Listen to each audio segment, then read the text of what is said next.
Ergaa Phaawulos gara warra Xiimotewositti erge tan duraa. Xiimotewos tan duraa boqonnaa tokko. Ani Phaawulos ajaja Rabbii na jabaasoo keenyaatiin ammas Yesuus Kiristoos abdii teenyaanis ergamaa Yesuus Kiristoos kan tahe gara Xiimotewos kan amantiidhaan dhugumaan ilma kiyyaa ta'etti barreessuu kiyya.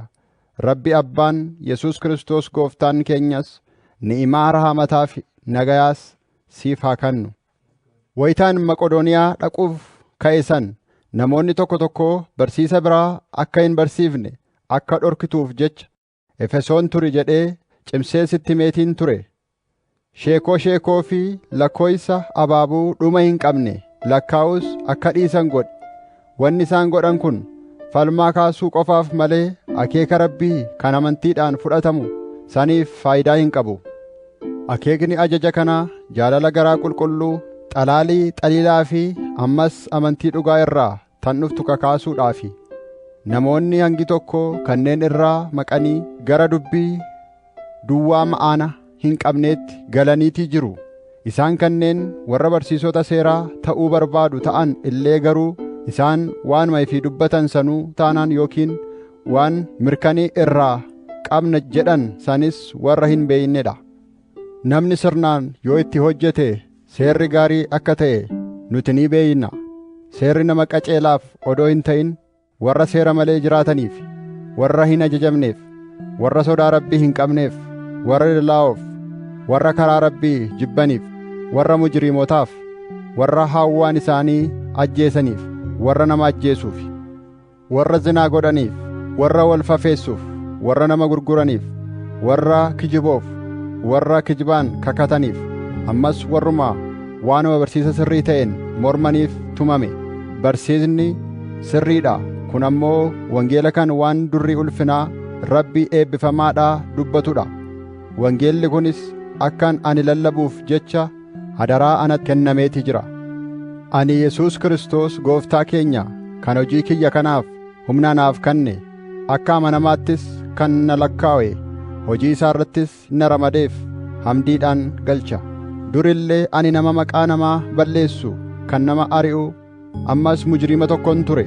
Ammoo amantii fudhachuu kiyyaan dur wallaalummaatti waan kanneen waan hin godheef jecha Rabbi araara naaf buuse.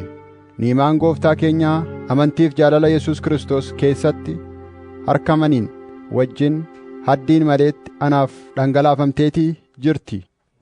Jechi Yesuus Kiristoos dilaa'ota najaa baasuuf jecha gara biyya addunyaadhaa dhufe jedhu sun dhugumaan amanamaadha, fudhatamaas ni qaba. Warra dilaa'ota keessaa gadi aantiin ana mataa kooti.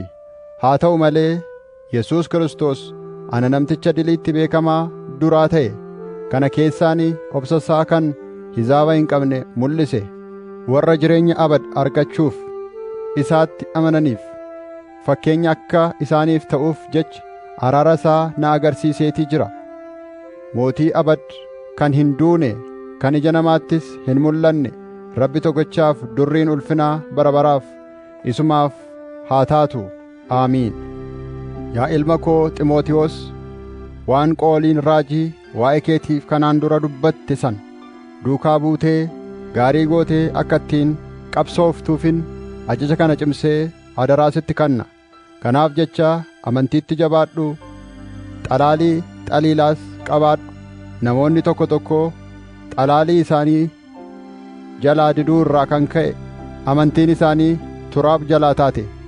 Himeeniyoosii fi Iskindir warra jara akkasiis sana keessa jiru. Ani ammoo isaan Rabbi arrabsuu dhiisuu akka barsiifamaniif jechaan harka sheeyxanaatti adabaaf dabarsee isaan kenneetiin jira. Xiimotewos tan duraa boqonnaa 2. Ammas waan hundumaa dura kadhataan gaafachuu, kadhachuu, ammas warra kaaniif maganfachuu fi Rabbi galateeffachuun namoota hundumaafuu akka godhamuun jabeessee isin gorsa. Nagayaa qabbanatti, ibaadaa Rabbiitti, jireenya kabaja qabdus jiraachuu akka dandeessuuf moototaa fi warra amrii qabeessa biyya bulchan hundumaafis kadhadhaa. Tana godhuun gaariidha. Ammaas Rabbi na jabaasoo keenya durattis fudhatamaadha. Rabbi namni hundinuu akka naajaa ba'uu fi dhugaa beekuu biraas akka ga'u ni fedha. Rabbi tokkummaa ammas araarqaboon Rabbii fi nama walitti fiduus tokko. Inninis Yesuus Kiristoos kan nama ta'ee mul'ate sani. Inni kan namoota hundumaaf jecha gumaa godhee dabarsee if kennedha. Kunis wayitumatti ragaan kenname. Akeeka kanaafin ani lallabaa fi ergamaas ta'ee shuumame. Ammas warra saba Israa'el hin ta'iniif barsiisa amantii dhugaati. Ani dhugaadhaan dubbachuutti malee kijibuutti hin jiru. Bakka kadhata hundumaattuu warri dhiiraa aaraa fi waldidaan maleetti harka qulqulluu akka ol qabanin barbaada. Warri dubartootaa ammoo sirna naamusaatti uffata kabaja qabeessa haalaaf ta'u haa uffatan malee rifeensa shurubbeessuun uffata qaqqaaliin lu'ulu'aa fi ziqeeyyaan if faayyuuf if miidhagsuu irraa akka if qusatanin barbaada. Ammoo dalagaa gaggaarii kanneen dubartoota warra Rabbii abdanna jedhan irraa eegamu haa agarsiisanii. Dubartiin naamusaan ustee ajaja fudhattee haa barattu. Dubartiin naamusa haa qabaattu malee akka barsiiftuu fi amrii qabaattee akka dhiiraa ajajju ani ayyama hin kennuuf. Aadamiitu dura uumame, Haawa isa booda uumamte. Ammas dubartiitu gowwoomfamee seera cabsee malee Aadamii miti kan gowwoomfame. Haa ta'u malee dubartittiin ilmaan dhadhaluudhaan eewalamti. Kunis amantiitti, jaalalatti, qulqullummaattii fi ammas naamusaan if eeddee yoo tan jiraattu taate taha. Ximootiyoos tan duraa boqonnaa 3. Jechi namni to'attuu hojii waldiyaa kiristaanaa ta'uu fedhu hojii gaariidhaa hawwa jedhu san jecha amanamaadha. To'attuun hojii waldiyaa kiristaanaa waan itti baanan nama hin qabne, jaarsa niituma tokka, nama hin babbaalayne, nama if qabuu danda'u, nama sirna qabeessa, nama keessummaa jaalatu, nama barsiisuu danda'u ta'uutu isarraa eegama. Nama saaliyaa fi nama nagayaa haa ta'u malee nama farshaanaa, nama birxee nama barbaadu, ammas nama horiitti shaakaru ta'uun isarra hin jiru. Nama haaskaa mana isaa sirna gaariin bulchu, kan ijoollee isaatis naamusa hundumaan akka isaaf eemaramanitti gurguddisu ta'uutu isarra jira. Namtichi haaskuma mataa isaatuu akka itti bulfatu hin beekne mee akkamitti waldiyaa Rabbii tajaajiluu danda'a ree? Dhaayitaan afuufamee firdiin sheexanaa wajjin akka isa hin muudanne nama amantiitti haariyaa ta'uun isaa irra hin jiru. Maqaan isaa badee hillima sheexanaa keessatti kufee sablinni akka isa hin muudanneef warra alaa biratti nama maqaa gaarii qabu ta'uutu isaa irra jira. Gargaattonni waldaa kiristaanaa, diyaaqonoonni akkasumatti namoota duratti warra kabajaa qaban, arrablamii warra hin tahin, warra dhugaatiitti if gad hin dhiisin, warra gunfaa bololaa hin qabne ta'uutu isaan irra jira.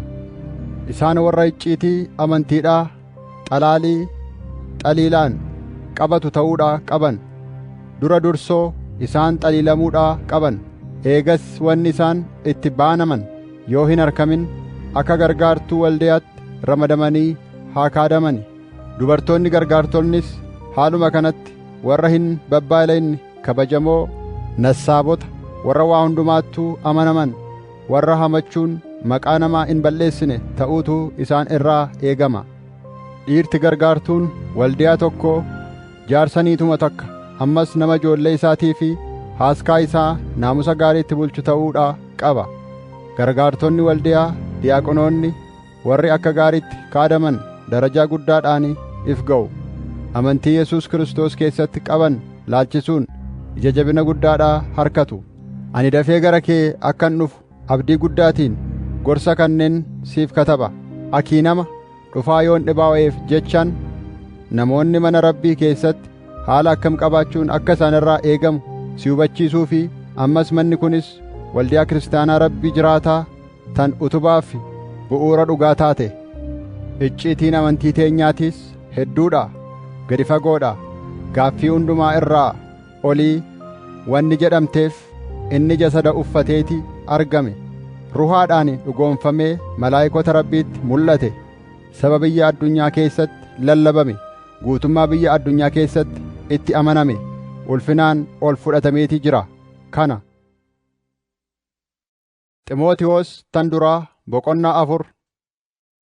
Zaman Aakiir namoonni hangi tokko amantii gatanii ruhaanota kijiboo fi barsiisa sheexanootaa duukaa bu'uuf ta'u jedheeti Ruhaal Quddus Zaa'iritti dubbate. Barsiisni akkanaa kun warra fakkeessituu kijiboo kanneen xalaaliin isaanii sibiila ibiddaatti diimatee finiineen waadaman keessaa dhufa.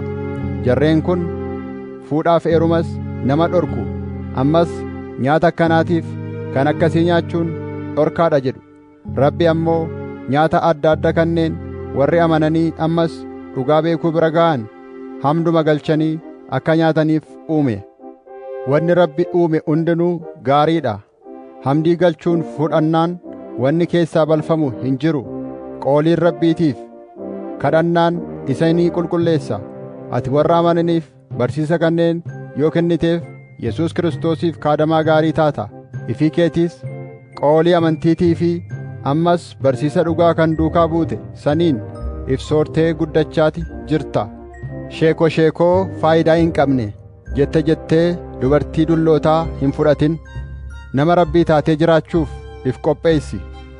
Jasada qaamaa jajjabeessuuf shaakaluun hanga tokko faayidaa qaba. Ammoo nama Rabbii ta'anii jiraachuun karaa hundumaanuu faayidaadhaa qaba. Jireenya ammaafis taanaan ammas jireenya egereefis abdiin jireenyaa tanuma keessa jirti. Jechi kun amanamaadha. Guutummaatti fudhatamuutu irra jiras. Rabbi na jabaasoo nama hundumaati. Keessumaahuu ammoo na jabaasoo warra amantootaati. Nuti abdii teenya Rabbi jiraataa irra kaayyanneeti jirra. Kanaafis tattaafannee jabaanneeti carraa'inna. Barsiisa kanneen ajajiitii ammas isaan barsiisi. Ati umuriin nama xiqqaa waan taateef jecha nam tokko illeenuu si hin tuffatin. Ammoo dubbii teetitti haala keetiinis jaalala teetiinis amantii fi qulqullummaattis warra amantootaaf fakkii gaarii ta'i. Hangaan ani dhufu barreeffama qulqulluu namootaaf dubbisutti, gorsuutti, barsiisuttis jabaadhuutii if kanni. Kannaa ruhaanii tan si keessa jirtu saniis hin dagatin.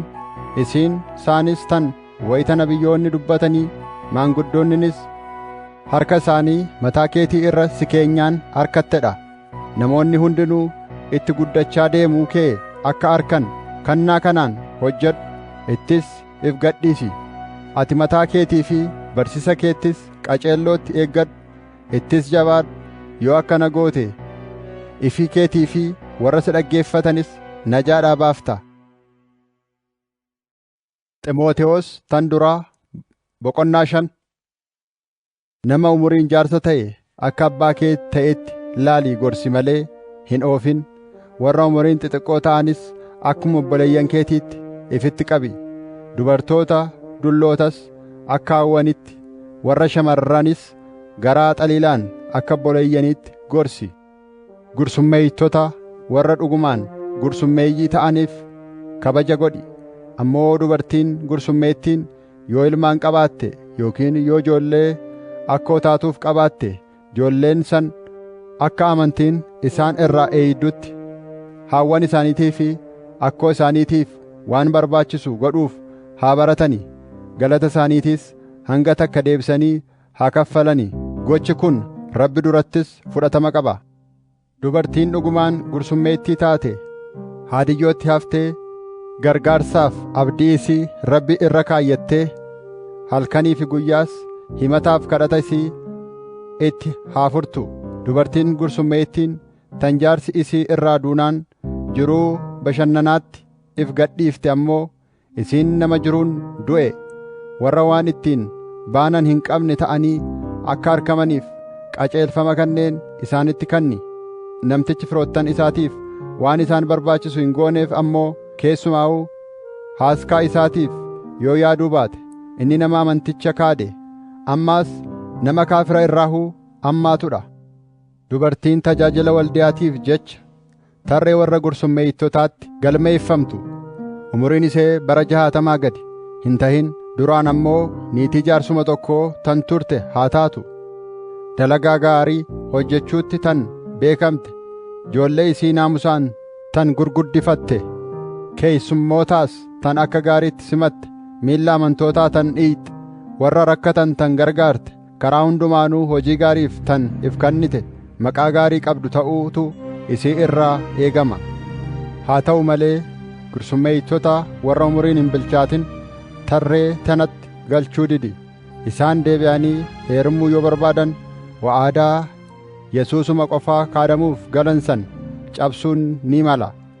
Waadaa duraan takkaa isaaf galan san cabsuu isaaniitiifis yakki itti murama. Kana malees kashalabbummaas ni baru, mana tokko kaanitti ni labu. Kashalabbummaa qofaa odoo hin ta'in namas ni hamatu, dubbii isaan hin galchine keessa ni seenu, waan isaan irraa hin eegamnes ni odeessu. Kanaaf jecha diinni maqaa nu balleessuuf karaa akka hin arkanne godhuuf gursummeettonni umurii ijoollummaa qaban heerumanii ijoollees horanii mana isaaniitiis haalaan akka kaadamanin isaan gorsa. Isaan keessaa hangi tokko duruun sheexana duukaa bu'uuf karaa irraa maqaniiti jiru. Dubartiin kiristaanni takka gursummeettota haaskaa isii keessaa yoo qabaatte isumaan isa haa gargaartu malee bu'aa waldiyaa kiristaanaa irratti hin dabalin. Haala kanaatti waldiyaanis gursummeeyyitoota warra hadiyyootti hafan qofa gargaaruudhaa qabdi. Maanguddoonni warri akka gaariitti hojii waldiyaa geggeessan keessumaahuu warra lallabaaf barsiisatti fardeeffatanii kaadamaniif ujuraa dadhabbii isaanii dachaa lama ulfina argachuutu isaaniif mala. Kitaaba keessatti haraashii midhaan tumaa jirtu afaan hin hidhiin jedha. Akkasumatti ammaas hojjataan gatii dadhabbii isaa argachuutu irra jira kan jedhu dubbatameetii jira. Ragaa lama yookiin sadii yoo qabaatte malee kissii maanguddoo tokko irratti dhiyaate hin fudhatin.